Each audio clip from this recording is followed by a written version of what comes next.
Oh, I clicked the wrong button when I clicked to start this. I'm sorry, right? But I'll put it back. It's got a little start button on it, right? I apologize for being a bit speedy of late. You don't understand. There's a lot more going around here than I say sometimes, right? Some of you know that I do I minister on the line to a bunch of people all over the world. So, well, some are in chat rooms in the early hours of the morning, But when I remember this a time zone planet with multiple time zones. I minister to multiple friends in countries all around the planet, right? I met them many years ago, so I met some really nice people I've been talking to, and the numbers increasing. Mexico, Argentina, Chile, Peru, name it. Germany, let's see, Hungary, England, pretty much every country you can think of where you can find a Christian, and even Bangladesh of all places where it's rare to be in a place like that. I write for somebody, I talk to people, and they mail me, and they, say, hey, how's it going? How it goes. And then for them to lose all their mail really bothered me, okay? The less I do, some email stuff, but I minister to people. I ministered to drug addicts and all that a few years ago, and I don't know if some of you really dealt with the hardcore stuff. Some of you have. These guys will rob you blind. I mean, the only person that can lie better than them is Satan, right? And you got to watch out. Some of these guys may trick Satan and got his wallet, when he's not looking, right? And I know it's a joke and all that, but some of you guys will giggle, man. You know what I'm talking about. A couple of their things disappeared, quick fingers, A couple in your house, so those are things are missing, like a checkbook, a check stolen in the back. I go to get my heart meds, right? And it tells me not enough money. And I'm going, what? To me, I use, southern region, and going, what are you talking about? I got no money. I know I have money for my heart meds. I need them at the time, right? I had to go to the bank. Oh, what are you talking about, the check? And it didn't even spell my name right, man. Not my handwriting. Couldn't even spell my name right. And my name is printed on the check, right? And then somebody will sleep at the switch and let it go through. Of course, I got my money back, right? But it caused a problem. And they tried to charge me for an NSF. Like, please, I wasn't going to have for that. I got my money back and everything. I went and I changed banks right away, as you can kind of guess, right? When they're willing to hand my hard-earned cash, right, to somebody else who wrote a check, they didn't even spell my name right, and it's printed on the damn check, and that ain't my handwriting, and they're handing out your money. I'm sorry, brothers and sisters. If you consider that a good servant, hey, man, if you think that person's a good servant, definitely, I kind of figure out which side of the coin you're on, man. Because only Satan could consider that a good servant, right? Giving away somebody else's money because you're not paying attention and doing a good job and affecting other people's lives ain't cool. So I know what it's like to deal with these people. And that atheist who wanted to punch me in the face, right?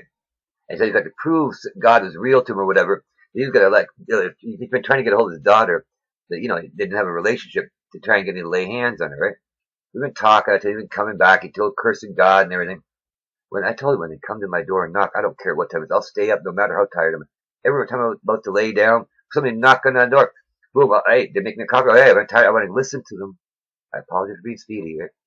But this success story, you got to hear, man. He came to my door while I was putting my groceries away. I had a bit of a heat stroke, okay? I'm not used to going out, right? I was dehydrated. I mean, wow, I'm not used to it. The guy here, you know the whole long story, right?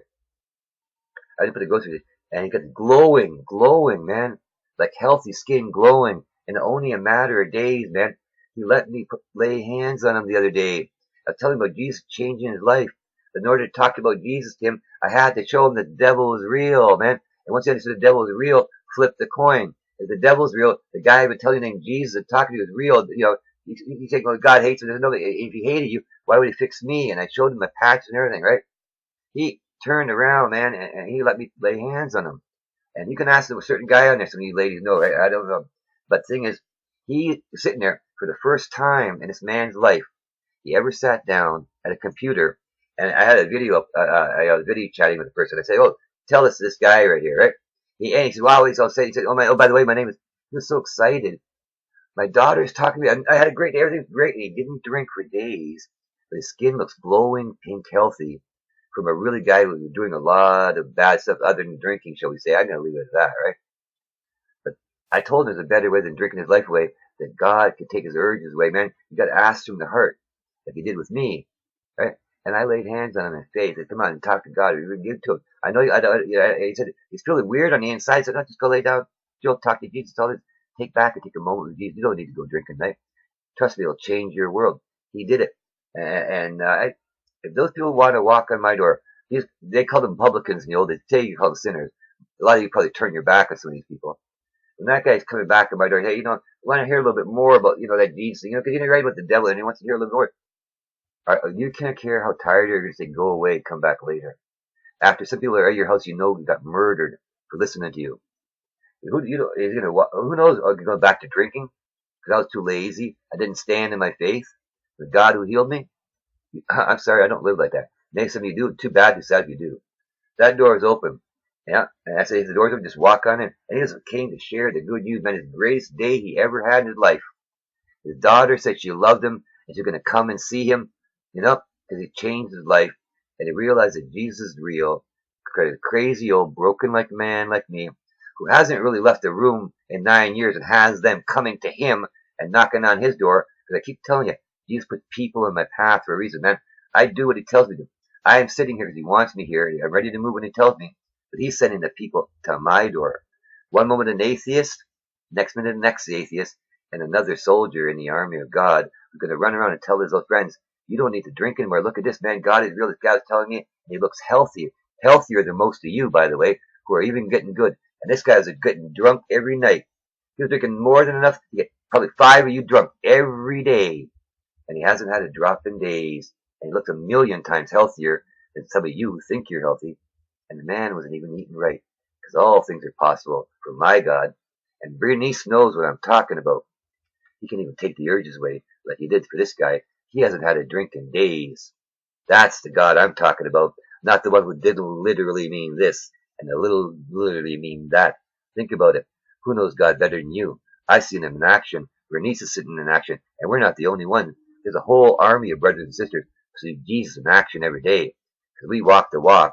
We don't just talk the talk with empty lips that are praising God and our hearts are empty. No, we don't give lip service. We were the real deal.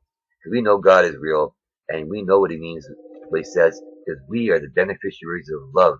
And he said he loved us and he's going to heal us and take care of us right there in the Bible. And guess what? He did. We're the living proof. We're like people in the old days where Jesus touched these people and all they did was run around telling people, guess what? Jesus healed me. Spread the fact that Jesus is real. How do you think his message spread? All these people touching you, you read it. Oh, they ran and were telling everybody, oh, Jesus healed me, healed me. Well, I'm healed. Bernice is healed. I'm running around telling people, guess what? Jesus healed me. He's real to save you from the fire. And some people, oh, they don't understand because you've been doctrinized, blinded. But there's a reason for some things.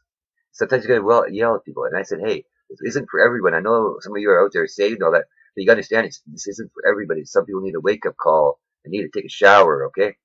It's only when they take a shower, we can get rid of the stink, that everybody else will accept them. Because people discriminate. And they sure discriminated against those publicans. But you said, no, man, they need my time. Because the sick need a physician, the drowning need a healer. You go hang over there. He left the 90 and 9 for the one that needed, and there was a big party in heaven. Well, I'm sorry about leaving you 99 and yelling at me, but that one lost sheep needed to be saved, because one lost sheep at a time adds up to a full basket of fruit for the Lord, as I'm sowing seeds every day around the planet. Not just giving lip service and telling jokes in the chat room because I think I sound cute. But hey, that's the latest phase. I told you, the lukewarm river. They got a couple of do little bits and pieces, man. But the meat of the word is so rare. I'm surprised. I'll be surprised, honestly. I am honestly surprised that most of the planet isn't already taking the gut and the mark of the beast, right? I weep for the planet. I know what God meant, like he's weeping right now. Like children perish for the lack of knowledge and they're too damn lazy to open the book. You know how mad that makes God and how sad? Mad that he's got to punish you and sad because he's got to love you. You don't quite get it. The loving father doesn't want to punish their children, but he does what he must to correct them. And sometimes there is no choice. They got to go to prison so they don't hurt or kill the good ones. My people perish for the lack of knowledge. Think about it. Open your book and don't perish. Bye-bye. For some things there is a reason.